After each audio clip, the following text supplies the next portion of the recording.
Hi hello friends, welcome back to B J kitchen heaven. ಎಲ್ಲರೂ ಹೇಗಿದ್ದೀರಾ? So ಎಲ್ಲರೂ ಚೆನ್ನಾಗಿದ್ದೀರಾ ಅಂತ ಅಂದ್ಕೊಂಡಿದ್ದೀನಿ. ಸೊ ಇವತ್ತು ರೆಸಿಪಿ ಬಂದು ಪೇರ್ ಆಮೇಲೆ ಸೋರೆಕಾಯಿ ಹಾಕಿ ಹಲ್ವಾ ಮಾಡ್ತಾಯಿದ್ದೀನಿ.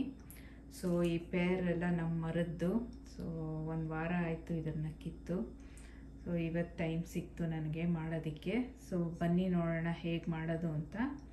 ಸೊ ಫಸ್ಟು ನಾನು ಇದನ್ನೆಲ್ಲ ವಾಶ್ ಮಾಡಿ ತುರಿದಿಟ್ಕೊತೀನಿ. ಸೊ ನೋಡಿ, ಈ ಥರ ಸೋರೆಕಾಯಿನ ತುರಿದಿಟ್ಕೊಂಡಿದ್ದೀನಿ. ಒಂದು 4 ಪೇರ್ನ ತುರಿದಿಟ್ಕೊಂಡಿದ್ದೀನಿ. ಸೊ ಈಗ ಮಾಡೋಣ ಬನ್ನಿ. ಈಗ ಸ್ಟವ್ ಮೇಲೆ ಒಂದು ಪ್ಯಾನ್ನ ಬಿಸಿಯಾಗಕ್ಕೆ ಇಟ್ಟಿದ್ದೀನಿ. ಸೊ ಅದು ಬಿಸಿ ಆದಮೇಲೆ ಒಂದು 3-4 ಸ್ಪೂನ್ ತುಪ್ಪ ಹಾಕ್ಕೊತೀನಿ.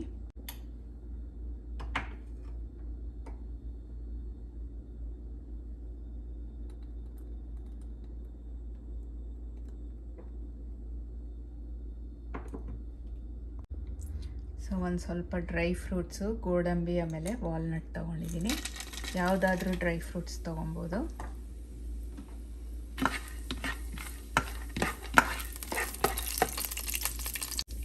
ಸೊ ಈಗ ಈ ಹಣ್ಣು ಆಮೇಲೆ ಸೋರೆಕಾಯಿ ತುರಿದಿದ್ವಲ್ಲ ಅದನ್ನು ಹಾಕೋಣ.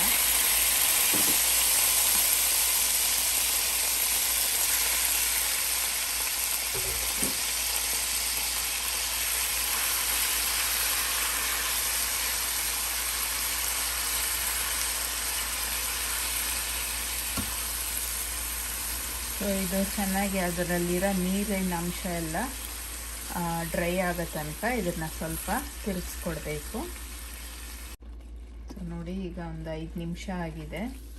ಸೊ ಇನ್ನೂ ನೀರಿನ ಅಂಶ ಇದೆ, ಅದು ಫುಲ್ಲು ಡ್ರೈ ಅಪ್ ಆಗಲಿ. ಸೊ ಅಲ್ಲಿ ತನಕ ಇದು ಸ್ವಲ್ಪ ತಿರುಗಿಸ್ಕೊಡ್ತಾ ಇರಬೇಕು. ಸೊ ನೋಡಿ, ಇವಾಗ ಒಂದು 5-6 ನಿಮಿಷ ಆಗಿದೆ. ಸೊ ಇನ್ನೂ ನೀರಿನ ಅಂಶ ಇದೆ. ಸೊ ಇದು ಫುಲ್ ಡ್ರೈ ಅಪ್ ಆಗಲಿ. ಸೊ ಈಗ ಒಂದು 15 ನಿಮಿಷ ಆಗಿದೆ. ಸೊ ಆಲ್ಮೋಸ್ಟ್ ಅದರಲ್ಲಿರೋ ನೀರಿನ ಅಂಶ ಎಲ್ಲ ಡ್ರೈ ಆಗಿದೆ. ಈಗ 1 ಕಪ್ ಹಾಲು ಹಾಕ್ತಾಯಿದ್ದೀನಿ.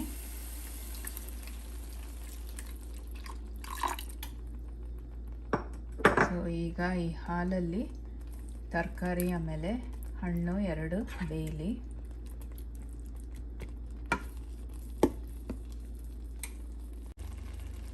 ಸೊ ಈಗ 1 ಕಪ್ ಆಗಷ್ಟು ಬೆಲ್ಲ ಹಾಕ್ತಾಯಿದ್ದೀನಿ. ಇದು 1 ಕಪ್ಗಿನ್ನ ಸ್ವಲ್ಪ ಜಾಸ್ತಿ ಇದೆ. ಸೊ ಸ್ವೀಟ್ ನೋಡಿ ಅಡ್ಜಸ್ಟ್ ಮಾಡ್ಕೊಳ್ಳಿ. ಸೊ ಸಕ್ಕರೆ ಬೇಕಾದರೂ ಹಾಕ್ಬೋದು. ಸೊ ಈ ಬಿಸಿಯಲ್ಲೇ ಇದು ಕರಗುತ್ತೆ. ಸೊ ಅಕಸ್ಮಾತ್ ಬೆಲ್ಲ ಅಲ್ಲಿ ಏನಾದರೂ ಕಲ್ಲು ಏನಾದರೂ ಡರ್ಟ್ ಇದ್ದರೆ ಅದನ್ನು ಸ್ವಲ್ಪ ಕರಗಿಸ್ಕೊಂಡು ಹಾಕ್ಕೊಬೋದು.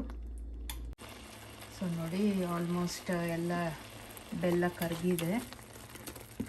ಸೊ ಅದು ಪೂರ್ತಿ ಕರಗಲಿ. ಆಮೇಲೆ ಏಲಕ್ಕಿ ಪೌಡರ್ ಆ್ಯಡ್ ಮಾಡೋಣ.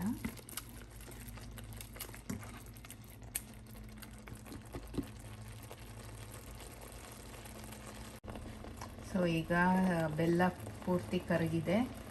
ಇವಾಗ ಒಂದು ಸ್ವಲ್ಪ ಏಲಕ್ಕಿ ಪೌಡರ್ನ ಹಾಕ್ತಾಯಿದ್ದೀನಿ. ಇದನ್ನು ಚೆನ್ನಾಗಿ ಮಿಕ್ಸ್ ಮಾಡೋಣ.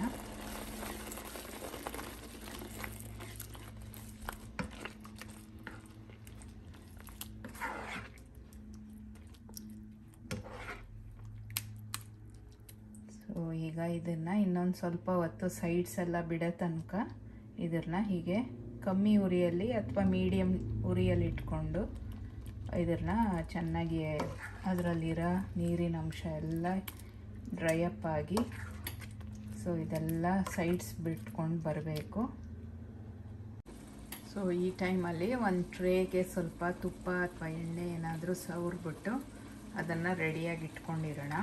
ಸೊ ನಾನು ಒಂದು ಟ್ರೇ ತೊಗೊಂಡು ಅದನ್ನು ಒಂದು ಬಟರ್ ಪೇಪರ್ ಹಾಕಿ ಅದನ್ನು ಸ್ವಲ್ಪ ತುಪ್ಪ ಹಾಕಿಟ್ಟಿದ್ದೀನಿ ಸವರಿ. ಸೊ ನೋಡಿ, ಇವಾಗ ಆಲ್ಮೋಸ್ಟ್ ಎಲ್ಲ ನೀರೆಲ್ಲ ಇಮ್ರಿದೆ. ಆಮೇಲೆ ಒಂದು 45 ನಿಮಿಷ ಆಗಿದೆ ಈಗ. ಸೊ 1 ಸ್ಪೂನ್ ಈಗ ತುಪ್ಪ ಹಾಕೋಣ. ಸೊ ಇದನ್ನು ಚೆನ್ನಾಗಿ ಮಿಕ್ಸ್ ಮಾಡೋಣ.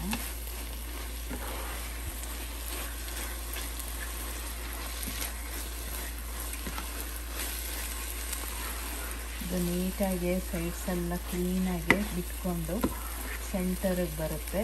ಸೊ ಆಗ ಇದನ್ನು ಟ್ರೇಗೆ ಹಾಕೋಣ.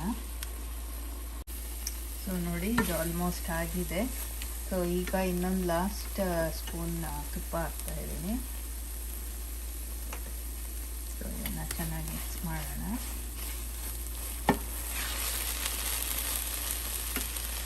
ಸೊ ನೋಡಿ, ಈ ಥರ ಎಲ್ಲ ಸೈಡ್ಸ್ ಎಲ್ಲ ಬಿಟ್ಕೊಂಡಿದೆಯಲ್ಲ. ಸೊ ಈಗ ಇದನ್ನು ಟ್ರಾನ್ಸ್ಫರ್ ಮಾಡೋಣ ಈ ಟ್ರೇಗೆ.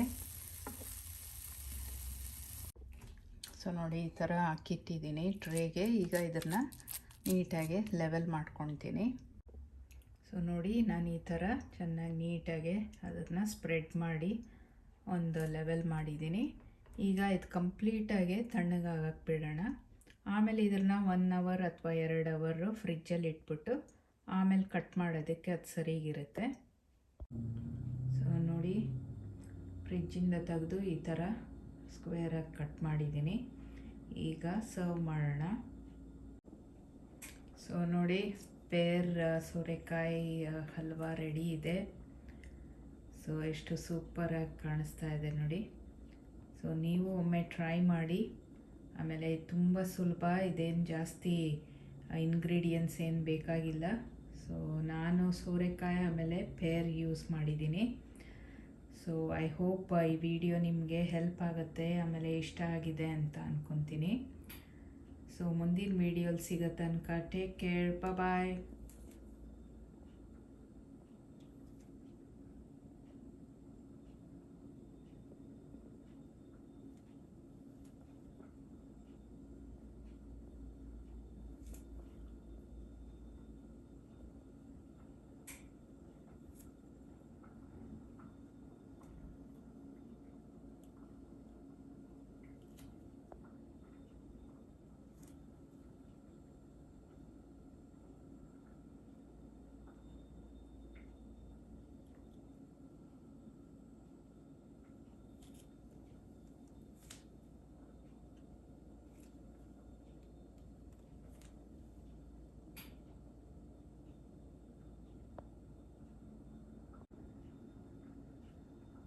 ನೋಡಿ ಎಷ್ಟು ಸೂಪರಾಗಿದೆ.